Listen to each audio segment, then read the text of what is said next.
for those people just tuning in today, we have the patriarch Jacob, who has children. Part of his children, of course, is his first and beloved son. I say first as in beloved, the son he almost didn't have, Joseph, who is sold by his brothers into the caravan of Ishmaelites that take him to Egypt and sell him into slavery in Egypt. Jacob, who is Israel, believes his beloved child is dead. The brothers of Joseph conspired. We know that eventually there's a famine in the land, and all of the family will venture to Egypt trying to get food. It's really towards the end of Genesis that Joseph makes himself known to his brethren. And we have this final chapter where Jacob, who is Israel, the patriarch, is going to adopt Joseph's Egyptian-born children. And this is where we're at. We're looking at, last week we began, it's kind of, they're woven together. Ephraim and Manasseh are the children of Joseph, born in Egypt. And why this is important? Because Jacob, who is Israel, adopts these children, and he doesn't adopt them as grandsons. He adopts them as his own children and puts them in that first position, so they are recipients of the birthright blessing package. So that's very important, because people say, well, I don't understand. You had all these children, and these two are born in Egypt, and how come they get this special treatment? Well, all you have to do is know a little bit of the fact that obviously Jacob loved Joseph, and Joseph was now kind of, we'll call it, out of the loop being in Egypt, so his sons get that place. They also replace the firstborn, and actually it would be Reuben and Simeon. There's a whole line of disappointments there. So these two children replace the firstborn, the actual firstborn children, taking on the role, if you want, of primogeniture, the law of inheritance by way of the firstborn, even though they are not the firstborn of Jacob, Israel's children. So what did we end up with? And count these with me: Reuben, Simeon, Levi, Judah, Issachar, Zebulun, Gad, Asher, Benjamin, Dan, Naphtali, and then we've got Ephraim and Manasseh. That actually makes 13. Not 12, 13. You can count them for yourself. Now, a lot of times people tend to miss this, because Joseph, you'll see in some of the writing, Joseph is included in some places as a tribe later, but it will be always Ephraim and Manasseh. So why I bring this up is because when we look at these 13 tribes I just listed, and we haven't looked at all of them, we've looked at most of them, but 13 becomes an important number, especially on the subject of Manasseh. If you remember, we looked at Ephraim, and I said to you, Ephraim, company of nations, we identified it with Great Britain, the United Kingdom, England. Manasseh, as I said, there's a connection that is, if you don't know how to connect it, but there is a connection, Manasseh to the United States, and unlike other tribes, Ephraim and Manasseh are unique. Unlike other tribes that went somewhere, I used the tribe of Dan as the obvious one, that start out through Turkey and on through Greece and sail on and eventually make their way to the British Isles and eventually settle in Ireland. The Tuatha De Danann settles in Ireland. We can say they left their name in a lot of different places, but they settled there.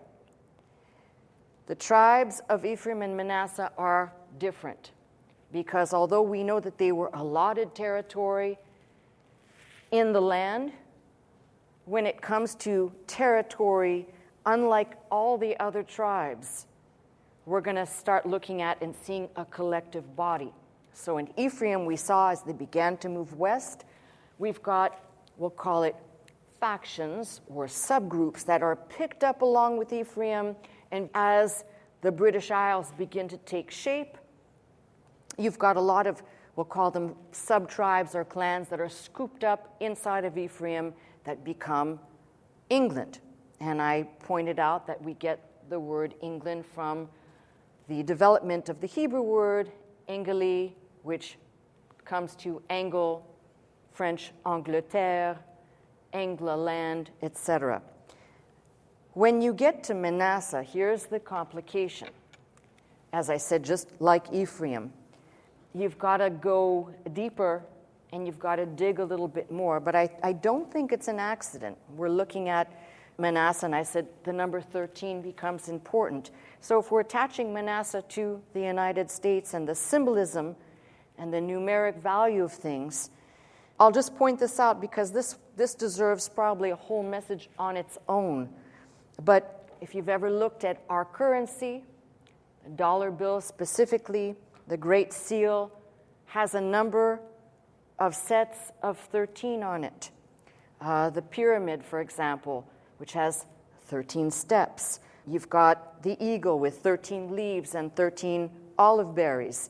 The left talon holding 13 arrows. The bars and stripes, 13 representing the original 13 British colonies. You've got 13 it just keeps reappearing, and the symbolism is there, unmistakable. And you might say, well, you're looking at these in this order. Well, Manasseh actually happens to come out to be the last, if you will, although we haven't looked at, I believe we've not looked at Levi, Judah, maybe have missed one there, but Manasseh would be, if you want to call it, the youngest in developing, and that we are as the United States of America.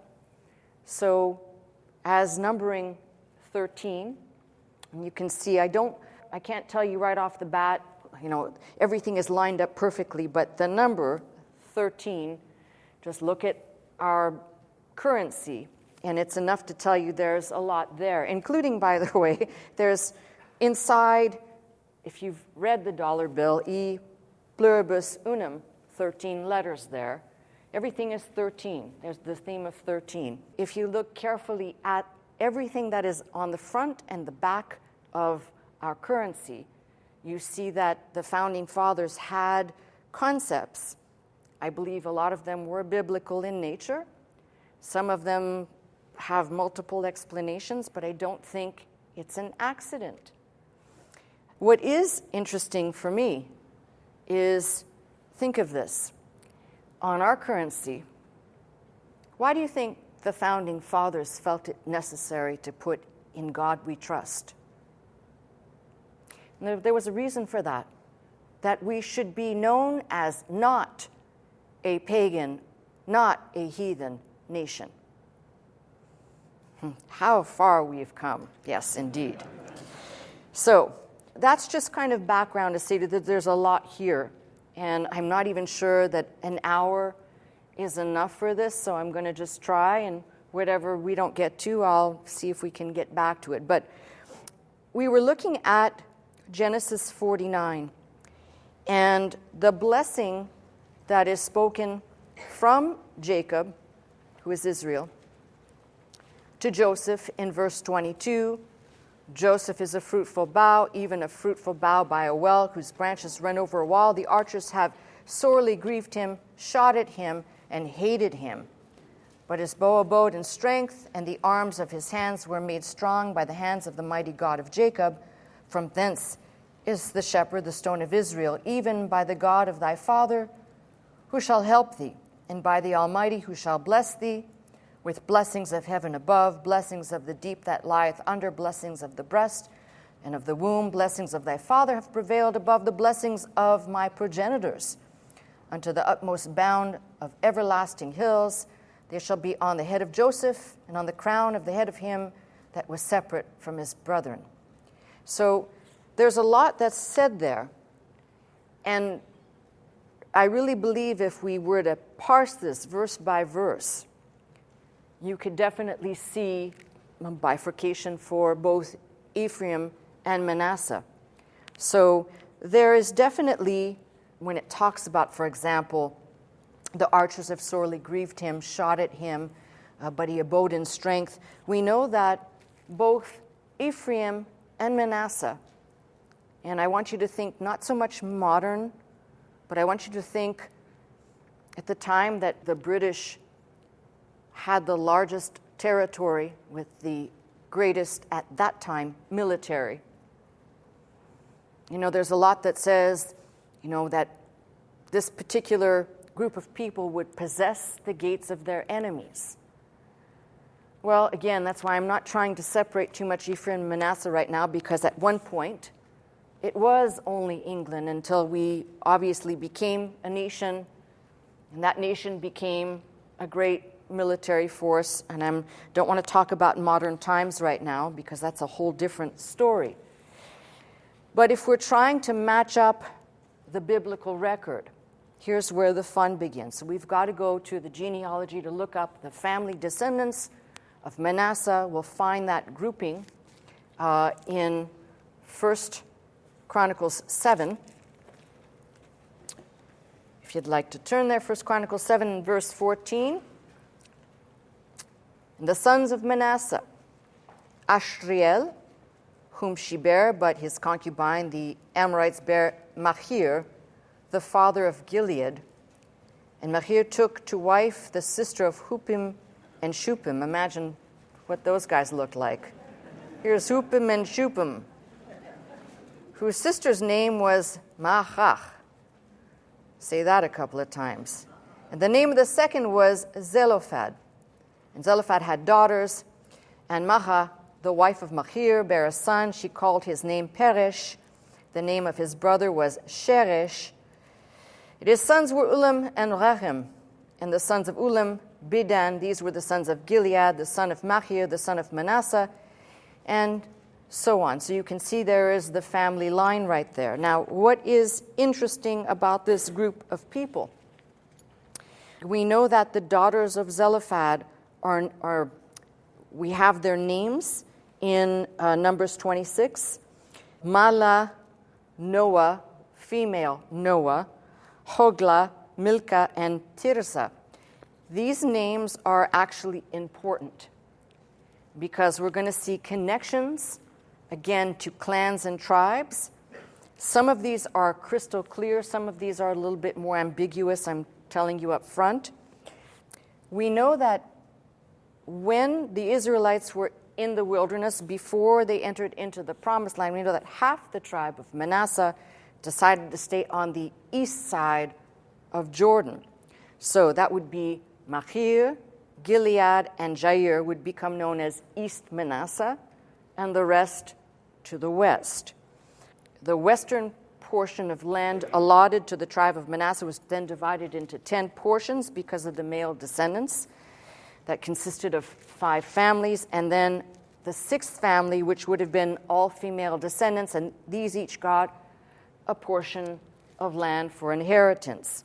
So this is all relevant because, as I've repeated over and over again, when the Assyrians began coming down and deporting in waves, didn't happen all at once, but let's just say that the date starting point is at 740, and by somewhere around 720, it could be a little bit 718. The dates are kind of all over the map, but somewhere in that ballpark, we know that all of the northern kingdom, for the most part, save a couple of hubs, were already carried away. We also know from the records, and I keep mentioning this because it will tie in with today's message specifically, that in secular records, these people who were part of the northern kingdom who were deported began to be known by different names, and one of them, Bit Humri, and that is the house of Umri. Umri was a king that reigned. They were labeled like that. These people were from the house of Umri, Bit Humri, or Bit Humri. And eventually that would morph, by the way, the Humri would morph into Kimri, Simri, Jimri. So depending on where you were and how things were pronounced. But when I say the name began to morph, we see it develop. And as people are migrating, we'll have groups of people whose names are so similar, but off by one consonant or by one vowel pronunciation, but they are obviously one and the same people. If you recall, I was mentioning the people that are referred to as Saka or Saka Scythians.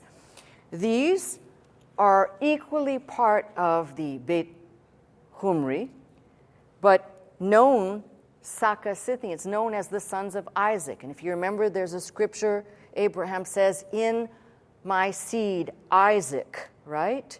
So it is the sons of Isaac, again, just like the children of Israel. It's just another way of describing these people. So don't get confused. This is all referring to the same people known by different names. Saka Scythians, Scythians, great Scythians, the Scythians of the east, the Scythians of the west, and then there are subgroups of Scythians. They pretty much all belong to the same people. And you've got to remember, as people spread out, we would find, for example, and I've already described this in another message, where we would find with very, very good evidence from DNA taken from teeth and bone remains to be able to trace who these individuals were. And all of those DNA records lead us back to that swath of land where these people were deported from. So put that in your pipe and smoke it. So we know there are certain things, for example, about these different Scythian people. However you want to refer to them, Saka Scythians. And there's, as I said, subnames. We know that they abhorred swine and the flesh of swine. Remember, I said to you, for the most part, these people have forgotten all of their traditions and all of their customs, but certain things, for some reason, stuck or got ingrained and just got perpetuated, and the swine thing is one of them. We know from studying these people, this particular group of people were fair-skinned and probably light eyes, and most people wouldn't think that. They think people heralding from a certain area, dark skin, dark hair. No, these were fair-skinned people for the most part. So, here's the fun part. When we take apart the names of people, and I've shown you this every week, the daughters of Zelophehad are pretty important. One of the daughters, whose name was Noah, her name is given to a city called Nauris, Nauris, on the Don River. We know that it's attached to her. We know that for a fact. In that area, we find people called Nuri, Neuri. These people are related and descendants of one of the daughters of Zelophehad named Noah. Just kind of hold that thought, because as I'm describing all these people, you're going to see how this all comes together. We have another of Zelophehad's daughters named Tirzah. Tirzah will become known to us as, check this out, Thirsa Getai. You remember I mentioned the Manasseh Getai? The daughters and descendants of Tirzah will be known as the Thirsa Getai. And now you're starting to see names that really truly look connected. The Getai, Manasseh Getai, all of these Getai people, they're all connected. So, after that, we have another name, Helek. And Helek is attached to the people called Huliacons or Hulisons. So you might say, well, what does this have to do with this? Well, this whole group of people that I just described could fit under a banner of a Scythian subgroup called Amrigian. And this becomes important. These particular people lead you back to a direct descendant of Manasseh, Machir. And these are basically, I just did a family tree in reverse to show you all these people from this particular Saka Scythian group descend from one of the sons of Manasseh. So why is this important? Because we know when we analyze this particular group of people, they had perfected the art of riding horseback, warfare, military type advancements on horseback, creating, before there was really an organized military, creating a very powerful force that could invade and could do a lot of damage on a level that had not been seen before. So they have kind of this special identity. By the time of Alexander the Great, when we know that Alexander the Great conquered most of the then known world, these people that I'm referring to, along with the Massagetai, the Thersagetai, most of these people were not subjugated. They were not. Now, when Alexander the Great conquered, he conquered and subjugated. These people were not, and that becomes important. It tells you they had enough military might and power, and they could sustain themselves. So we're beginning to see, by about the time of Alexander the Great, these people have incorporated military tactics, horseback riding, and perfected the art of warfare. It's kind of very interesting. The visual symbols attached to these people, eagle and arrow. Now you start to begin to see the connections to, we'll call it Manasseh markings, eagle and arrow, which somehow coincidentally show up on our currency. Just try that on for size. The great Professor Rawlinson identified a subdivision of the Massagetai, referring to them as the Khorasmi, and I think I referred to them last week or the week before. Why is this important? Because the Khorasmi, if you take the letters out of their name, the CHR, Rawlinson connected that to, again, one of the sons of Manasseh called Machir. So it's almost like this one has more crystal clear pathways of identifying people and their clans than most of what we've looked at to date. Herodotus wrote that it is in the wandering Scythians that once dwelt in Asia. There they warred with the Massagetai, East Manasseh, by the way, but were not victorious, so they crossed the Artaxerxes, entered the land of Sumeria, not Sumeria, but C with a C. And what we have in this grouping of people becomes, again, moving and migrating westward, coming under the banner of Saxon territory. So as we begin to move, we begin to see these people are kind of caught up in that same migratory wave. But you have to remember that if Manasseh is identified with America, you've got to remember how late we come on the scene as a country. So everything is identified and clustered in Ephraim until there's a breaking free to form this nation. And that's why I said this is very tied together. Ephraim and Manasseh will remain somewhat tied together, and to try and dissect beyond this becomes a great challenge.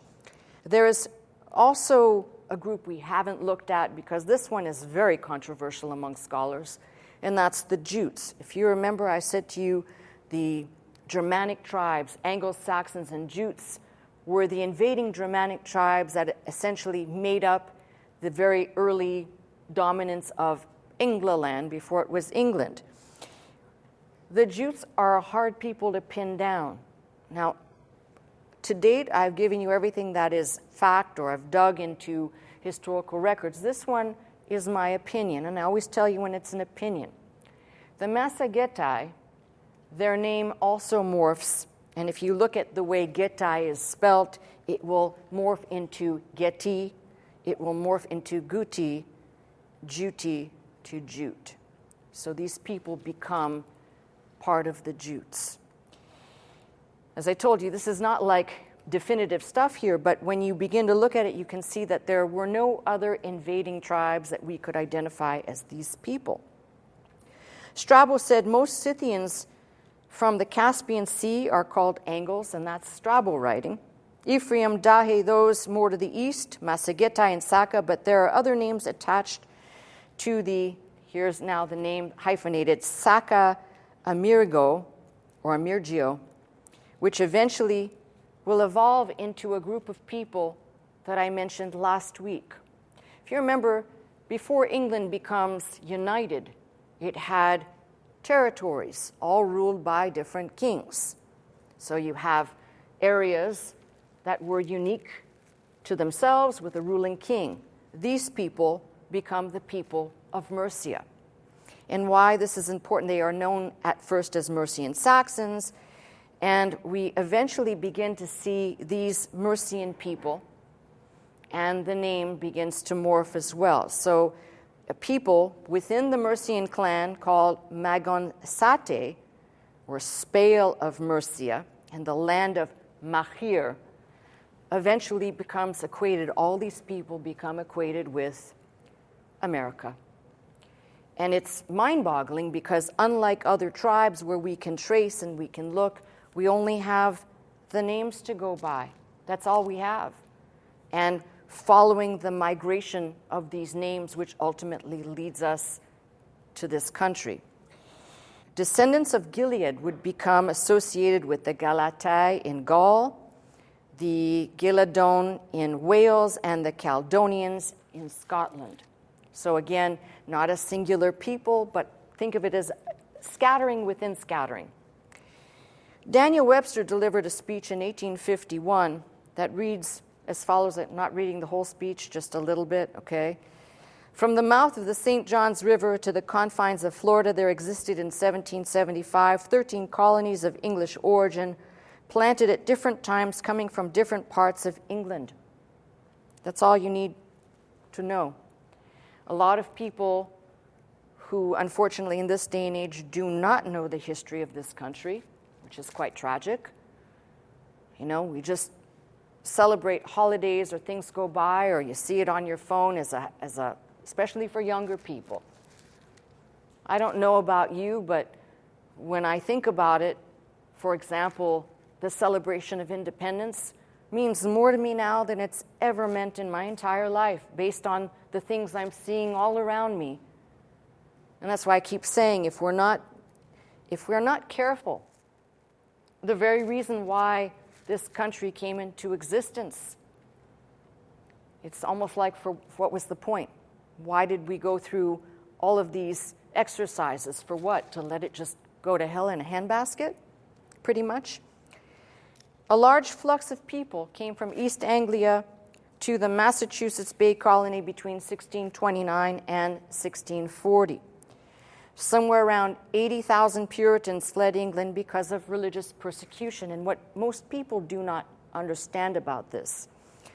By 1640, a lot has happened in England, and if you know your history, the time frame, it was the fact that these people, the Puritans, wanted to worship a certain way. They had certain, we'll call them rituals or traditions, that the Church of England would have greatly frowned upon, all right? So when we talk about religious persecution or coming here to have the right to worship as one wishes or desires, it's really important for us to not forget that. I think if I were to just put a period here and say, let me talk about something else for a minute, it would be just this. Because history, real American history, is not being taught anymore.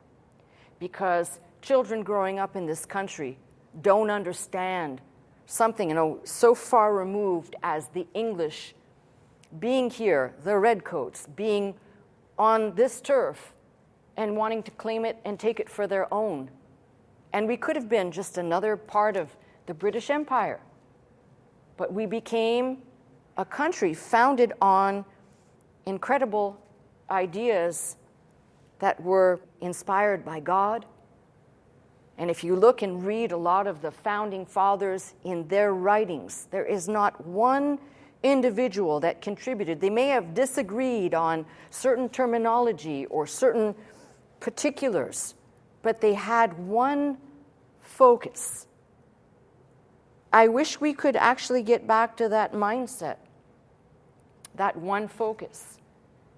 And for you parents, forgive me for saying this, but if you have children, the most important thing you can do as a parent, apart from teaching your children about God, is teaching them real history. Not caricatured history, not whitewashed history. And in this day and age where if you do find people teaching history, it's skewed, it's corrupted. People don't want to You know, we went through a phase, I don't know if you remember not too long ago, where people were ripping down statues, Civil War statues. And, you know, I don't care how you want to look at that, but that just shows the depravity to rip down a statue that commemorates it. We're not saying what was right or what was wrong, but commemorating the individual or individuals who fought for this country or who fought for whatever they deemed was the right cause. And look at the people who tore down these statues. I guarantee you not one of them ever fought for anything in their life except maybe to get a raise at their barista job.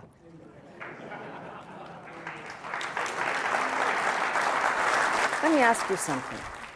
Those folks that came aboard what was first 2 ships and then ultimately 1, you think that they came here squawking about equal pay? You think they came here squawking about equity? Do you think they came here complaining that the trip was so hard, so cold, so brutal, that most of the people that actually survived the trip barely survived on land? See, this is the thing. Maybe America needs to go through a brutal hardship. Way worse than 9/11. I don't wish it. But maybe that's what's needed to wake people up, to make people recognize that we were formed. This country was brought into being because God was at the root of those people coming here to seek out a place to worship, a free place, a place that spelled eventually freedom and equality, supposedly, for every man, woman, and child. You find me another place on earth that, in our Constitution alone, you tell me a place on earth that protects its citizens with the laws that we have, that favors the citizens, favors people actually having the opportunity to better themselves. I'm tired of people saying, well, there's no more opportunities in this land. Well, maybe it's called maybe you have no motivation and no desire, because the opportunities have not changed. The opportunities are still here. You know, somebody says, well, if I had the chance, I'd do whatever. Well, who's stopping you? And please, don't point fingers. It's always the same thing. It's like people in politics always saying, you did it. Never wanting to take responsibility. So what we have here in these people, back to my message, is we have many groups that become amalgamated, first under the banner of Ephraim, the United Kingdom, and then think about the birth of this nation as a breaking off from Ephraim, coupled with, as I said, those people that came from the Netherlands. So probably if we were to look, we probably would find descendants of Mahir within the group of people that came. It's just like that. Usually God's providence and God's blessing and all these things, somehow conveniently, they all come together. If we go back to the people I referred to, the Amerindian Siths, the tribe of Manasseh, if you will, as they migrated, their name also morphed to the Marakanda, the Marakai, the Maruka, the Marinjas, and then ultimately, as I said, Mercia, and then the Mercians, and ultimately we have that name that will come directly into the name which we become, America, the United States of America. Now, if you read textbooks, or if you've been educated in this country, most people would say that it was Amerigo Vespucci that the country is named after. It's interesting that although that may be so, there is a person who lived in Bristol, a merchant who lived in Bristol in the 1470s, and within his village, people say his name was lent to America. His name was Richard Amrick. I don't know. You can do with that whatever you want. Kind of interesting. However it came to be, here we are, right? I love the fact that if you're a map person, in 1506, there was no map that said America or, we have so many incarnations of names before we become America. But the first map with the name on there is in 1507. And I think that's pretty cool when you look at those maps. New Amsterdam, you see all these connections to the world that the people came from right there on the map. And I love, as I told you, history's great, old maps are great, especially when you're looking at all of this. You can definitely see influence and imprint from these different places. Now we know on July 2nd, 1776, Congress voted to declare independence from Great Britain. I love the fact that if you go into all the little historical tidbits, like it took 17 days for Thomas Jefferson to kind of hone the Declaration of Independence, but on July 4th, 1776, Congress voted to accept the Declaration of Independence, marking our independence. And I keep thinking to myself every time July 4th passes, and especially reflecting on this last year, I wonder if we went into the street and we asked young people under the age of 20, what does it mean? What? No, I don't want to know. But this is the tragedy, because every child born in this country should be able to tell you what it means and should be able, see, this is the thing, once history starts being eroded and not being told anymore, you don't have a reason. The reason becomes it's a family day, we're celebrating, we wave a flag. But how about this? We could have all been British. No, thank you. So, here's a novel thought for you as well. The foundation of the American government and its purpose, form, and structure are the Constitution of the United States. Think about that document that is so kicked around so often. It is the foundation, the form, and the structure of our government. And yet, it is highly abused, parsed. It becomes whatever you want it to be, except what the founders meant it to be, which is kind of very sad. The Bill of Rights and the first 10 amendments to the Constitution, 27 constitutional amendments in all. Tell me a country. Again, you could say, well, this was all formed off of the same vein as the Magna Carta. Yes, absolutely, but you tell me a country right now, modern country, that has the protection for its citizens. You wouldn't know it, by the way, but has the protection for its citizens, has the rights, the beautiful setting in which the founding fathers understood what we should be entitled to as our God-given right. Now, you tell me that what I just said sounds anything like any modern politics. It doesn't. We're so far away from it. There is no we the people, for the people, of the people. That does not exist. And I'm telling you something. I mentioned this last week. If Ephraim's name meant fruitful, Manasseh's name caused to forget or forgetful, and I believe, as I said last week, that we have.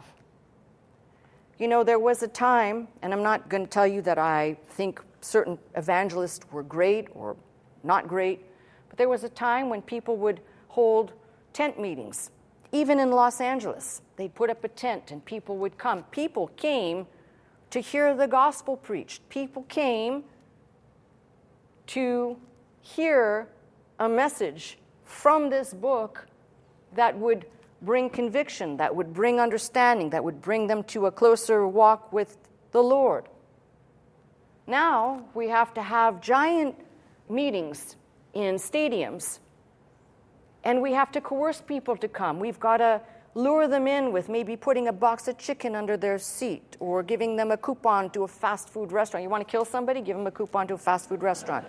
Yeah, and you want to go see Jesus? Yeah, here's a coupon. But we've got to coerce people. We've got to tell people somehow that there's a reward for coming in. And yes, I'm going to be the first person to stand here and tell you, has there been some really bad abuse that scarred the Church of Jesus Christ, especially? Let's not talk about anywhere else in the world. Let's talk about right here. Absolutely. In America? Absolutely. where you have people that have profited, turned the church, which is an age-old problem, by the way, but I'm speaking now of the church in America, turned it into a prosperity house and turned it into whatever you want it to be, except what God designed it to be, which is exactly what Jesus said. And I'm seeing the unfruitfulness. Even when people gather for a Sunday morning service, somebody said to me, well, don't you think something's better than nothing? I really have to think about that. Because if the something doesn't contain any concept of God's word of promise, any concept of God's plan, any concept of God's ways, no, I'll take the nothing. Better to have nothing than to have something that takes your mind away from what you're supposed to be looking at. And when I say unfruitful, you think about this. I know because within our Bible collection, I look at all the books, Bibles specifically, that were printed in America. At one point, there were so many printing houses in America, specifically in the corridors of Philadelphia and Boston, where we had a lot of activity.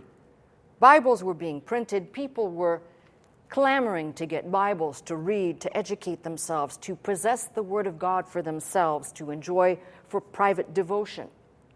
And you tell me that we've actually made advances. With all the technology we have people that are more concerned. I watched a video on social media. They said, if your church doesn't do this, your church ain't cool. It was a very, very big sanctuary, and they had people suspended from the ceiling playing drums, and they were flying over the audience. And I was thinking, no. I was thinking I'm at the church of Cirque du Soleil, right? And everybody can be a clown. But it's either that, and there are pockets of churches, this one, and there are other pockets where people are still preaching the gospel and still teaching the Word of God. But for the most part, talk to anybody who says they go to church, ask them what they learned on a Sunday, and they can't tell you because there was no substance to anything that was delivered. And that's why I mean unfruitful. If we cannot get the fortitude to stand with courage in our faith and stand strong, what will the next generation do? What will the generation after that do? Because we're supposed to be the people they're looking to and looking at. And yet, what I see is a lot of people who'd prefer to just not deal with this. And especially now, by the way, many even dedicated ministers are not reading the Bible out loud to their congregations for fear that they will be labeled as people promoting hate speech and racist. I have news for you. This Word of God has offended people for hundreds and thousands of years. Don't think that today's generation is special. They're not. It's only that it's augmented more. And the Bible clearly tells us in the last days we'll have mockers and scoffers and people that are more interested in worshiping the creature, more interested in worshiping what is tangible than worshiping the invisible God. And you tell me that we could be labeled once more, perhaps fruitful. I'm going to tell you something. Unless this nation, I said this last week, I'll say it again, unless this nation comes to the point of repentance and not the way people traditionally use that word, bawling and squalling and on your knees. No, that is not the definition, but turning from your ways, turning and following God. Unless this nation repents, we are on a downhill slope, and it's just getting worse and worse. Now, I'm encouraged because I do see people. It's sparse, but I do see people standing and saying, I will not be moved off of my Christian faith. I will not be moved away from my position of teaching or preaching. I, for one, stand here and say, I will not be moved from that because, somebody said, well, what do you do if somebody says you're speaking hate and they put you in prison? Well, then you preach from prison. and you preach in prison, and you do whatever you can wherever you are, and I'm tired of people making excuses and being cowards for the sake of whatever. This nation was not built on cowardice. This nation was built on courage and on faith and on people who actually believed that there could be something greater than ourselves. So when we talk about this blessing on this country, and you hear almost every president almost will say, and God, when he finished talking and pontificating, and God bless America. Really? Well, God might bless America again when we as a people decide that our government, and I don't care if you're red, blue, orange, green, I don't care what you are, that our government is not truly for the people, and there's only one that's for the people, and that's God. And how tragic that even the currency that's about to be erased and eradicated says, in God we trust. The question for the multitudes is, do we actually trust God anymore? And if we trust God, why are we leaning so hard on the arm of the flesh? Listen to me. Now, time for me to kind of depart for a minute and say my 2 cents. We have been through a lot in the last 2 or 3 years as a country, as a people, okay? And without making commentary on all that we've been through, there was something that separated everybody. And no, it's not skin color. I'm going to tell you, there were only 2 groups of people that became clear to me over the last 2-3 years of what's happened in this country. The people who had faith, the people who believe God's in control, the people who trust in the Lord, and the people who lean on the arm of the flesh and run because they're scared to find something tangible to hold on to because the invisible God either doesn't exist or is not enough. Only those 2 groups of people.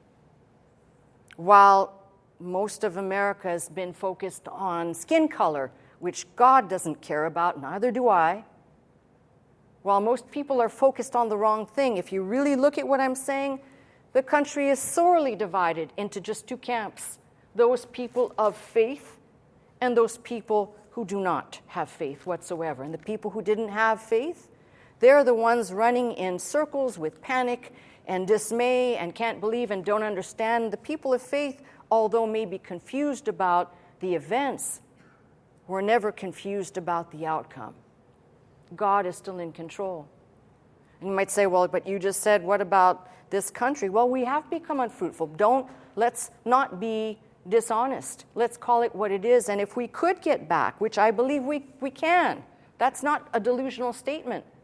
But it will require not just a Melissa Scott, it will require multiple pastors, multiple priests, multiple rabbis. It will require people, the people of faith, to stick to the subject of faith and to the building up of the body, in my case as a Christian, to the building up of the body of Jesus Christ, to strengthen and fortify God's people, to have the equipment that Ephesians 6 talks about that says basically, we wrestle not against flesh and blood, but against principalities and powers, these things that are unseen forces. And this is what we're up against. Now, you're either on the side of looking unto Him, or you're on the side of looking at something else. Now, if America can get back, and as I use the word to repent, to stop in your tracks and turn back to God, we might be able to turn this country around. We might actually be able to produce a generation of people for the future who actually care more about country than self, more about family than personal things or personal gain. This is part of the problem. And you could say, well, but we're in the last days, so what does it matter? It'll matter right up until the last day. That's the point. And quitting, I'm sorry, for those of you who think, oh, well, you know, I'm too old for this fight. I'm too old to just sit back. I'll say it and I'll keep saying it. God hates quitters and God hates cowards. Look to this book and see how many people potentially were cowards until God did not let them out of their task. A Gideon hiding somewhere, trying to get his work done until it became clear to him God would be helping him. A Jonah who was given a commission to go somewhere but chose to go in the opposite direction, not wanting to be involved. And I understand human nature. Human nature says, I don't want to be involved. I don't want the conflict. I don't want the trouble. But if we all take that mindset, that's how we fall. And if we all stand together, and I know you could say, well, that's so cliche, but it's true. There is strength in numbers. And all you have to do is look at the flip side of the equation. What has permeated our country? Perversity, sickness of the mind, ideas that I don't know, in my lifetime, I don't think I could ever come up with. And as I said, against our children, against men, and against women, the tearing down of everything that God has established. So if we want to be called something other than unfruitful, it's time for us to get back to the real business at hand and the real focus at hand, and that's looking unto Him, being in this Word, and recognizing even the people that came here to escape, but they came here for the purpose of being able to worship. And that freedom, by the way, shouldn't be looked at as freedom that they came here with freedom to choose then, now, you know what, now that I'm here, could you imagine that? Now that I've made that tough trip and half the people that traveled with me died, I'm not going to fight anymore. I'm going to see if I can't steal some corn from the Indians and just live off the land for a while. I don't need to do anything else. Like government handout, right? Just live off the land, don't do anything else. Instead, these people were the propagators and the spreaders and the mouthpiece to spread the gospel of Jesus Christ on this turf we now call the United States of America. So, if you think about it, go back to the beginning of all of this, when God began to scatter. And I said to you, there was a purpose in the scattering. Read Hosea and read what he says. They were once called not my people. And he says, and there will be a day when they shall be called my people again. And that day will come, and it'll come in the near future, trust me. But it's going to come for those that will look to Him. And I'm sorry for those people that think, well, I'll wait until that time comes and I'll make up my mind. It doesn't work like that. You are either in with God and looking unto Him and trusting Him, or you're on the outside looking in. I'm sorry, there's nothing in the middle. There is no gray area. You're either moving forward in faith or the gear that puts you in reverse and you're going backwards. That's it with God. So my prayer for this people, the American people, Manasseh, is that we find ourselves again as a people of God, and we recognize, at least spread the news to the young people, educate the young people, that this country wasn't founded on July 4th for hot dogs and barbecues, although that's a wonderful thing, not dissing that. But what I am talking about is reminding people that we could have been just another people subjugated under something else. Instead, we won the lotto. We ended up as free people in a free country. And my deepest heartfelt desire is that we don't let that go. It's too precious. It's too precious. And if all you've got to do is look around the world, as I said, find me a country that has for its citizens what we have here. It doesn't exist. This is still the greatest country on earth. This is still the greatest place to live. And hopefully we will get our stuff together as a people. And something else for the American people to think about as a last but not least. Do you realize we have let the culture, media, and society rip us apart? The greatest divide we have had in our history. Don't think it was in the 60s. Don't think it was at any other time. We are the most divided we have been, with a purpose, by the way.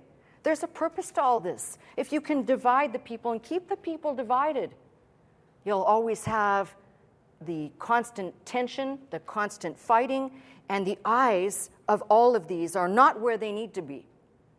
There is an agenda. If you can't figure that one out, so I refuse to cooperate with that agenda. No, I'm not the person that's going to try and go and shake hands with everybody I meet in the street, but nor will society, the media, or anyone else fill me with hate so that I hate my neighbor for no reason, and I hate the person that's over there for whatever the reason, because society's pressing me to do that. I'm sorry. That is not the Christian way. And if you want it straight from the mouth of Jesus, he said, you heard it say to you, thou shalt not kill, but behold, I say unto you, if you hate in your heart, you're as guilty as a murderer. Now you figure that one out. We've become a society of bloodless murderers. Is that what God intended for this country? I don't think so. So this is why I say to you, this is pretty serious for me, because as most of you know, it's why I play the anthem. I know while most people are saying, I don't want to hear the anthem, or people don't want to stand, or people don't want to whatever. I don't care. I will play it until it drowns out the ears of my enemies who keep thinking so ill of this country. And maybe it'll drown out the voices of silly people who can't figure out that there are cemeteries across this land with uniform markers on them. And those gravestones are the gravestones primarily of men and a few women who fought for this country, who fought for you and I to have the right to be here. These are the things that we need to keep in our minds, not these stupid subjects that bring no fruit, but sacrifices made for me and for you, for us to enjoy our freedom. Do not let that slip away. Do not lose that message. And certainly, if you're in agreement with me, at least take the mindset that there's somebody in your immediate circle. My guess is we all know somebody who's not well-versed on American history. We all have somebody in our group of people that, well, and maybe instead of sometimes talking to them about God, you might want to talk to them about history. That might actually be too embarrassing for them to say they don't know, but they could listen to you who do know talk about things that could help them understand what they are letting slip through their hands so easily. I pray for this country to get back to its moorings in God, and maybe before the paper currency actually slips from our hands, we might once more look at the currency and say, yes, indeed, in God we trust. That's my message. I'm Pastor Melissa Scott, pastor of Faith Center, Glendale, California. I teach every Sunday morning at 11 a.m. If you'd like to attend services with us, simply call the 800 number, that is 800-338-3030, to join us. If you'd like to watch, listen, and learn 24 hours a day, simply log on to our website at www.pastormelissascott.com.